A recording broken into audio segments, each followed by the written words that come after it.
Hello friends, आज हम पढ़ने वाले हैं गंगा नदी तंत्र के बारे में।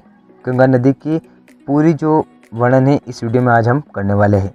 गंगा नदी तंत्र अपनी द्रोणी और सांस्कृतिक महत्व दोनों दृष्टिकोणों से गंगा भारत की सबसे महत्वपूर्ण नदी है। यह नदी जो है वो अलकनंदा नदी के नाम परिवर्तन से ही बनी हुई है। अलकनंदा नदी का स्रोत बद्रीनाथ के संतोपत हिमनद से है, जहाँ से धौली गंगा और विष्णु गंगा दोनों धाराओं से मिलकर अलकनंदा नदी बनती है। और ये दोनों धाराएं जहाँ पर मिलती है वहाँ विष्णु प्रयाग का निर्माण होता है। आगे बढ़ते हुए उसमें अलकनंदा यानी अलकनंदा में नंदाकिनी मिल जाती है।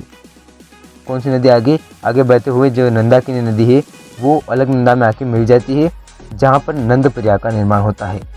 इससे आगे बढ़ते हुए इस नदी में पिंडार नदी आकर मिल जाती है।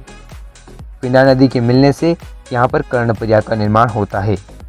फिर केदारनाथ से निकलने वाली मंदाकिनी नदी जब अलकनंदा नदी में मिलती है तो वहाँ पर रुद्र प्रयाग का निर्माण होता है। आगे बढ़ते हुए गंगोत्री हिमनद जो कि 3900 मीटर की ऊंचाई पर स्थित है, वहाँ से भागीरथी जो नदी निकलती है वो अपने साथ बिलांगना नदी को मिलाते हुए अलकनंदा नदी में मिलती है। और ये दोनों नदियाँ जहाँ मिलती है वहाँ पर देव प्रयाग का निर्माण होता है। और वहीं से अलकनंदा नदी का नाम परिवर्तन होकर गंगा नदी हो जाता है।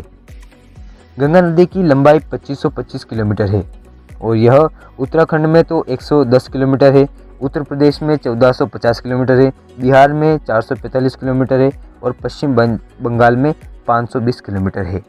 और भारत में इसकी द्रोणी 8.6 लाख वर्ग किलोमीटर है।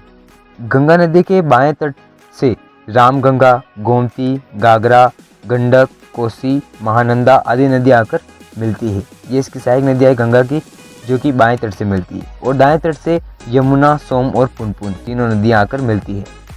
अंततः गंगा नदी उत्तराखंड के ऋषिकेश व हरिद्वार नगर होते हुए उत्तर प्रदेश के कानपुर, इलाहाबाद, वाराणसी नगरों से प्रवाहित होते हुए बांग्लादेश में प्रवेश करती है। ठीक है, यहाँ पर आप ध्यान रखना, सर्वप्रथम उत्तराखंड में आती है और उत्तराखंड में भी ऋषिकेश व हरिद्वार नगर में आती है। और फिर उत्तर प्रदेश के कानपुर, इलाहाबाद और वाराणसी तीनों नगरों से प्रवाहित होती हुई बांग्लादेश में अपने प्रवेश कर देती है। ठीक है, फिर बांग्लादेश में इसे पद्मा के नाम से जाना जाता है।